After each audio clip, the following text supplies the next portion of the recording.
ছাত্র জনতার আন্দোলনে আওয়ামী লীগ সরকারের ক্ষমতাচ্যুতির ১ মাস পূর্তি উপলক্ষে বৈষম্য বিরোধী ছাত্র আন্দোলনের শহীদী মার্চ কর্মসূচি শুরু হয়েছে। বৃহস্পতিবার বেলা ৪:৩০টার দিকে ঢাকা বিশ্ববিদ্যালয়ের রাজুর ভাস্কর্য থেকে এই কর্মসূচি শুরু হয়। পূর্ব ঘোষণা অনুযায়ী Shahidi March Nilkhet, new market, কলাবাগান, মিরপুর রোড ধরে মানিক মিয়া অ্যাভিনিউ ও সংসদ ভবনের সামনে দিয়ে ফার্মগেট, কাউরান বাজার, শাহবাগ ও রাজু ভাস্কর্য হয়ে কেন্দ্রীয় শহীদ মিনারে গিয়ে শেষ হবে। বেলা ২টার দিকে ঢাকা বিশ্ববিদ্যালয় এলাকায় গিয়ে দেখা যায় শহীদী মার্চ কর্মসূচিতে অংশ নিতে দলে দলে হাজারো ছাত্র জনতা জড়ো হচ্ছেন।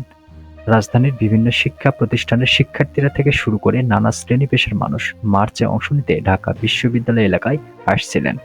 তাদের বেশিরভাগের হাতে বাংলাদেশের জাতীয় পতাকা দেখা গেছে। বেলা ২:৩০টার পর থেকে ঢাকা বিশ্ববিদ্যালয়ের রাজুর ভাস্কর্যের সামনে অবস্থান নিয়ে ছাত্র জনতা বিভিন্ন স্লোগান দিতে শুরু করে। বৈষম্য বিরোধী ছাত্র আন্দোলনের ব্যানারে গত জুলাইয়ের শুরুতে সরকারি চাকরিতে কোটা সংস্কারের দাবিতে আন্দোলন শুরু করেন শিক্ষার্থীরা। এই আন্দোলন দমনে ছাত্রলীগ সহ তৎকালীন ক্ষমতাসীন আওয়ামী লীগের বিভিন্ন সংগঠন ও আইনশৃঙ্খলা রক্ষাকারী বাহিনীর হামলা নির্যাতনের এক পর্যায়ে তার সরকারের পতনের আন্দোলনে রূপ নেয়।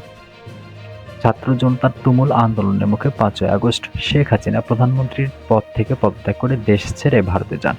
এর মধ্য দিয়ে আওয়ামী লীগের টানা প্রায় ১৬ বছরের শাসনের অবসান ঘটে।